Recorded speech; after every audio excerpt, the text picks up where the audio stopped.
PKS berdiri. Dan PKS tadi sudah berdiri, dan kita nyatakan sekali lagi kita menolak kenaikan harga BBM.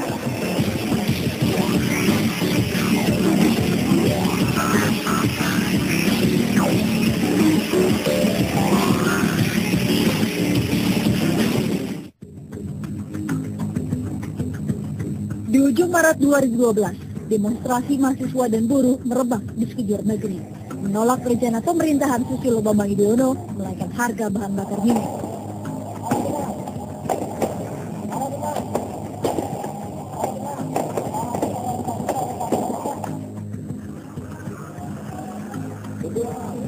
Hawa panas demo menular ke Gedung Dewan Perwakilan Rakyat, tempat adu argumentasi, siasat, dan perang citra berlangsung.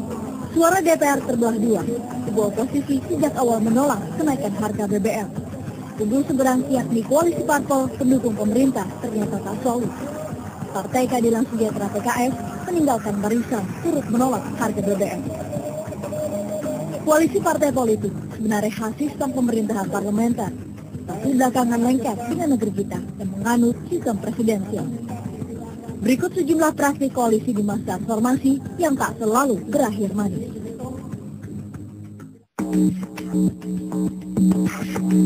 Partai Demokrat yang digawangi Susilo Bambang Yudhoyono tampil bak meteor menjadi pemenang pemilu 2009. Demokrat meraup lebih dari 20% suara nasional. Sukses Demokrat diikuti terpilihnya Yudhoyono yang berpasangan dengan Budiono sebagai presiden untuk periode kedua. Namun begitu, saat menyusun Kabinet Indonesia Bersatu Jilid 2, Yudhoyono tak bisa sendirian. Dia mesti mengakomodasi parpol kongsinya, yakni PKS, P3, PAN, hingga PKB. PKS sudah menjadi kawan seiring sejak tahun 2004 periode pertama kepresidenan Yudhoyono. Partai golongan karya kemudian diajak berkongsi karena Presiden menginginkan pemerintahannya punya pendukung kuat di parlemen. Bergabungnya Golkar menambah suara penyokong pemerintah hingga mencapai 70%. Belakangan, koalisi parpol pendukung Yudhoyono Budiono berhimpun dalam sekretariat gabungan atau Setgab. Dukungan parpol di parlemen, ya, tentu dikompensasi dengan kursi di kabinet. Di atas kertas, dukungan mayoritas di parlemen bisa mengamankan pemerintah. Setidaknya, tak akan direcoki saat mengajukan rencana kebijakan. Namun dalam kasus rencana kenaikan harga BBM, pemerintah kecele. PKS yang anggota Setgab ternyata menolak rencana pemerintah. Fraksi PKS akan solid bersama dengan rakyat, bersama dengan kaum ibu yang menjerit akibat daripada kenaikan harga-harga di lapangan. Dan karenanya kami menyimpulkan bahwa sikap fraksi adalah menolak kenaikan BBM. PKS tadi sudah berdiri dan kita nyatakan sekali lagi kita menolak kenaikan harga BBM. Baik, kita lanjutkan. Sikap PKS setangkup dengan suara kubu oposisi seperti PDIP, Partai Hanura, dan Partai Gerindra. Adapun DPR berkat kekompakan Demokrat, Golkar, PAN, PKB, dan P3 membolehkan pemerintah menaikkan harga BBM. Syaratnya, harga minyak mentah Indonesia atau ICP bergejolak di kisaran 15% di atas yang diasumsikan dalam APBN perubahan tahun 2012. PKS membelelo. Ya, setidaknya begitu buat parpol lain yang tergabung dalam Setgab. Koalisi itu artinya bersama-sama. Senang, susah, ditanggung bersama, dicarikan solusinya. Kalau misalnya PKS sudah tidak bisa bersama dengan koalisi pemerintah, sebaiknya jangan ada di dalam koalisi pemerintahan. Selasa pekan silam, Presiden Yudhoyono sebagai Ketua Setgab mengundang parpol, kawan koalisi ke Cikeas, Bogor. Ini sebagai Ketua Sekretariat Gabungan Partai Politik Koalisi mengundang para pimpinan Partai Politik Koalisi pemerintah di Cikeas. PKS tidak hadir dalam pertemuan semalam. Tidak diundang atau tidak hadir? Kesepakatan dari Partai Politik Koalisi memang tidak hadir. PKS dianggaplah di luar Setgab atau koalisi parpol pendukung pemerintah karena melanggar kontrak. Antara lain butir yang berbunyi, kebijakan politik dan strategis dan penting wajib didukung dan diimplementasikan baik di pemerintahan maupun melalui fraksi di DPR. Memang ada butir-butir kesepakatan, 3 butir kesepakatan yang dilanggar oleh PKS. Seperti katanya Pak Syarif Hasan itu benar. Maka sudah tidak berlaku lagi kontraknya. Kan kalau orang bikin kontraknya harus penuhi, begitu ya. Bagaimana penyelesaiannya itu nanti akan diputuskan oleh Presiden selaku Ketua Koalisi. PKS yang menjadi sasaran kritik mencoba tenang. Partai berasas Islam tadi menyerahkan sepenuhnya urusan koalisi plus nasib anggotanya di kabinet kepada Presiden. Sikap ini telah diperhitungkan secara matang oleh PKS dalam artian karena PKS hadirnya kan untuk rakyat, dia harus menyampaikan juga suara rakyat. Di sisi lain, teman-teman koalisi mengatakan kita tidak setia dan tidak loyal. Kalau sampai sekarang Presiden itu masih diam dan tidak bicara dengan pemimpin dan pimpinan kami di PKS, kenapa koalisi lain kok pengen bicara gitu? Apa mereka juga sudah pengen menggantikan posisi menteri-menteri PKS gitu? Kini bola ada di tangan Ketua Setgab yang tak lain Presiden sendiri. Berharap PKS mundur teratur dari kabinet jelas tak mungkin. Presiden Yudhoyono mesti bersikap apakah akan memberi sanksi PKS dengan mencopot menteri dari PKS atau tidak.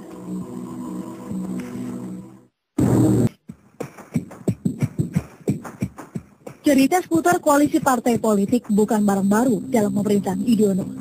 Saat pertama kali memenangkan pemilihan presiden dan wakil presiden 8 tahun silam, Yudhoyono dan Yusuf Kala sudah mesti berjibaku melawan kubu oposisi yang di parlemen menghimpun diri dalam koalisi kebangsaan.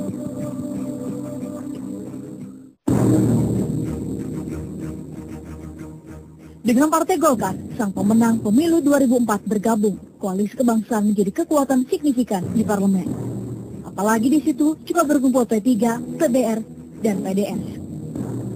Yudhoyono kalah yang ketar-ketir, siasat tandingan pun dibentuk, namanya Koalisi Kerakyatan. Partai Demokrat sebagai pilar berkongsi dengan PAN, PKB, dan PKS. Kedua himpunan koalisi parpol tadi mengincar unsur pimpinan DPR dan MPR. Koalisi kebangsaan merupakan kelanjutan perseteruan di medan Pilpres saat pasangan Megawati Hasyim Mujadi dikalahkan Yudhoyono kalah di putaran kedua. Golkar lebih dulu tersungkur karena pasangan yang diusungkan Wiranto Salahuddin Wahid kalah di putaran pertama. Maka beroposisi di parlemen dianggap sebagai jalan terbaik buat PDIP dan Golkar. Koalisi kebangsaan terbentuk sebelum Pilpres putaran kedua, pekan kedua Agustus 2004. Di mana akan berkumpul lagi partai-partai yang menjadi penyeimbang terhadap pemerintahan yang ada. Karena kenapa ini perlu dilakukan? Supaya proses yang namanya check and balances atau kontrol terhadap pemerintah itu tetap harus dilakukan. Dengan 307 kursi atau lebih dari 50% kursi di parlemen, koalisi kebangsaan harus dihitung pemerintahan Yudhoyono kalah. Belakangan, satu pilarnya yakni P3 menyeberang ke koalisi kerakyatan. Sukses koalisi kebangsaan antara lain mengantar Agung Laksono dari Golkar sebagai ketua DPR. Koalisi kebangsaan menang vote voting dengan hanya selisih 3 suara. Perseteruan mereka lalu berlanjut dalam pemilihan ketua dan personil yang akan mengisi alat-alat kelengkapan DPR. Bahkan untuk urusan memilih Panglima TNI pun, dua koalisi parpol tadi berkonflik. Presiden Yudhoyono mencabut surat Presiden pendahulunya, Megawati, tentang pengunduran Jenderal Endriarto Sutarto dan penunjukan Letnan Jenderal Riar Mizar Eryl Cudu sebagai calon tunggalnya. Pencabutan surat tadi otomatis memperpanjang jabatan Jenderal Endriarto Sutarto. Koalisi kebangsaan lalu mengancam memakai hak interpelasi. Alasan Presiden bahwa pencabutan demi stabilitas dan konsolidasi di tubuh militer tak diajukan. Oposisi permanen yang punya kekuatan signifikan di parlemen kandas juga. Presiden Yudhoyono membolehkan wakilnya Kala maju di Musyawarah Nasional Golkar di Bali. Kejutan, Kala mengalahkan Akbar Tanjung Nakodeng sukses mengonsolidasi Partai Beringin setelah Soeharto jatuh. Yusuf Kala lalu membawa Golkar banting setir mendukung pemerintah. Saya katakan bahwa itu kan selalu ada saja politik, tidak ada politik permanen yang dibina pada dewasa ini. Ditinggal Golkar, koalisi kebangsaan, ya kempis. Usulan hak interpelasi berlalu. Dengan Golkar menyokongnya, pemerintah aman. Kala pun kerap menjadi bumper atas sejumlah kebijakan pemerintah. Seperti kebijakan menaikkan harga BBM serta konversi dari minyak tanah ke gas LPG 3 kg. Akhirnya, koalisi kebangsaan tak efektif. Pelajaran pertama dari koalisi kebangsaan dan kerakyatan adalah setiap presiden dan wapres terpilih mesti menyusun koalisi parpol yang kuat agar tidak direcoki di parlemen. Kedua, tak ada kongsi politik yang bersifat permanen. Makanya, sudah waktunya koalisi dipatenkan dalam undang-undang pemilu dan diikat oleh ideologi, serta program kerja yang sama.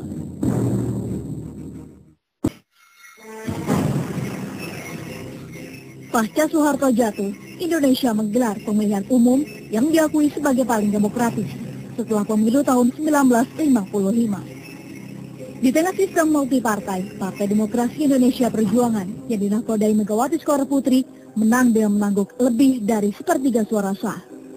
Namun kemenangan PDIP tak mampu mengantar Megawati menjadi presiden. Semua akibat koalisi parpol bernama Poros Tengah. Menang pemilu PDIP percaya diri. Partai yang mengklaim sebagai panjangan uang cilik menganggap jabatan presiden hampir pasti digenggam ketua umumnya. Di saat bersamaan, Partai Golongan Karya oleng. Suaranya menyusut drastis dibandingkan pemilu sepanjang Orde Baru. B.J. Habibie, presiden yang melanjutkan kekuasaan Soeharto, tersudut. Salah satunya karena membolehkan referendum atau jajak pendapat di Timur Timur. Namun begitu masa pendukung Habibie menginginkan dia tetap memimpin Indonesia, Habibie disorong untuk maju dalam pemilihan presiden. Alhasil, politik panas dingin. Kubu nasionalis yang direpresentasikan Megawati dan kubu Islam yang diwakili Habibie sama-sama mengejar kursi presiden. Jika keduanya benar-benar maju, ditakutkan konflik nasionalis dan Islam bakal pecah. Di saat begitu, Amin Rais tampil ke tengah gelanggang. Sang lokomotif reformasi yang partainya PAN tak punya suara signifikan di pemilu 99, merasa perlu mengambil prakarsa untuk mencari tokoh lain yang diterima semua komponen bangsa sebagai presiden di masa transisi. Amin pun menghimpun parpol, diantaranya PAN, PKB, P3, PK, serta PBB. Koalisi parpol tadi dinamakan Poros Tengah. Tokoh diajukan Abdurrahman Wahid, Gus Dur. Didapuknya Gus Dur oleh Poros Tengah menyedot perhatian. Maklum, Gus Dur sebelumnya dekat dengan Megawati. Gus Dur lah yang menyemangati Mega saat digencet rezim Soeharto. Megawati tentu kawan seiring Gus Dur. Namun dalam politik tak ada kawan yang abadi. Yang ada hanya kepentingan. Gus Dur tak menyanyiakan tawaran Amin Rais dan kawan-kawan Poros Tengahnya. Namanya politik, Partai Kebangkitan Bangsa yang didirikan Gus Dur sempat menyamarkan langkah yang akan diambil mereka saat pemilihan presiden. Kami kira sampai hari ini ya, karena Mospem itu memang mengamanatkan supaya kita mempersilahkan pada partai pemenang pemilu untuk mendapatkan prioritas utama. Maka sudah barang pasti saya sebagai ketua umum yang taat pada musyawarah pimpinan ya. Koalisi parpol dalam Poros Tengah terbukti jitu. Apalagi B.J. Habibie tak jadi maju dalam pemilihan presiden.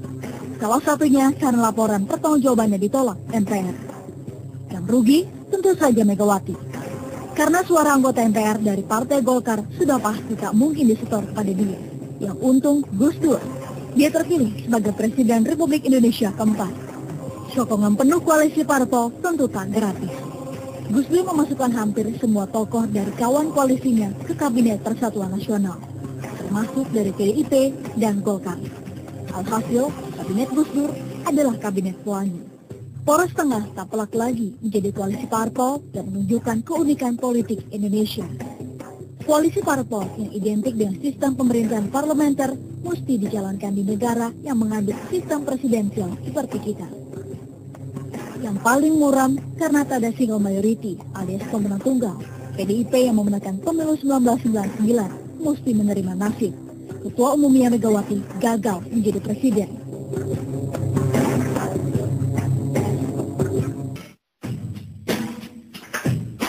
Kemesraan Abdurrahman Wahid dan kawan koalisinya Poros Tengah tak berumur panjang. Di tengah jalan, Gus Dur yang menjadi presiden berkat Poros Tengah dicongkel lewat sidang istimewa MPR. Gus Dur yang mencoba bertahan dengan mengeluarkan dekret presiden akhirnya mesti meninggalkan istana karena langkahnya tak didukung militer dan polisi.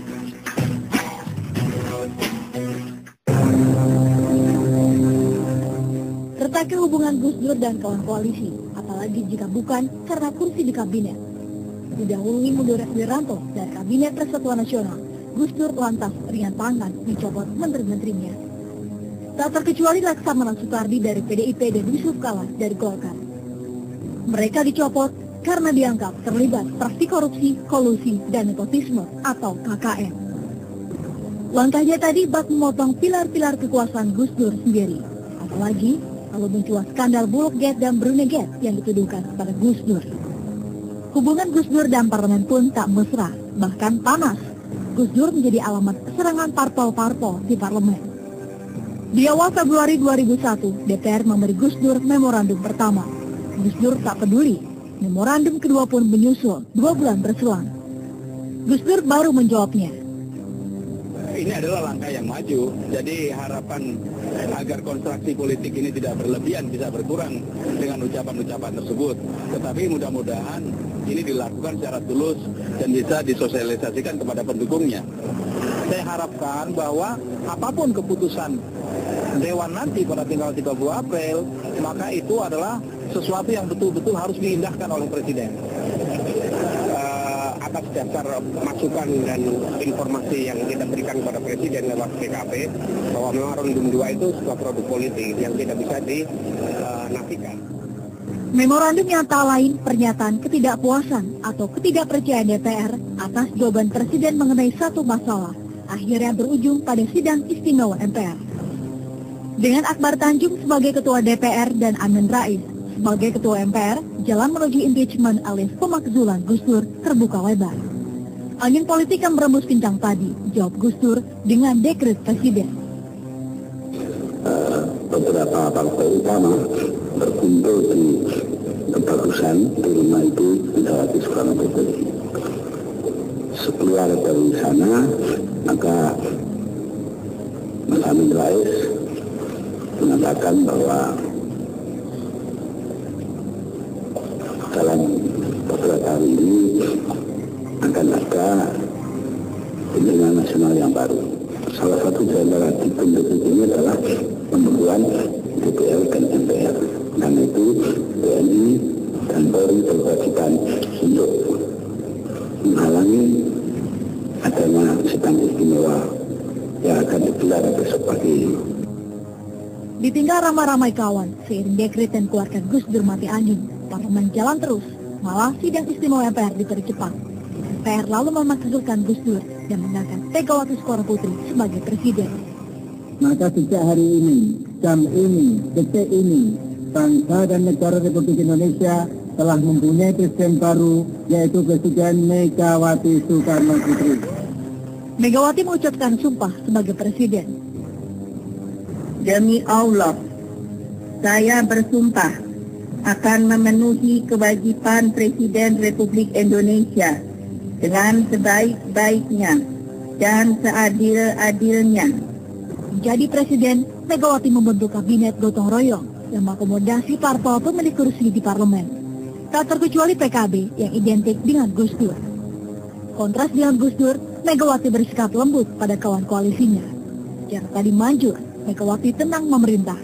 Meskipun berkali-kali menaikkan harga bahan bakar minyak, Megawati tak mendapat sambungan dari parlemen. Dia langgeng hingga kekuasaannya berakhir 8 tahun silam.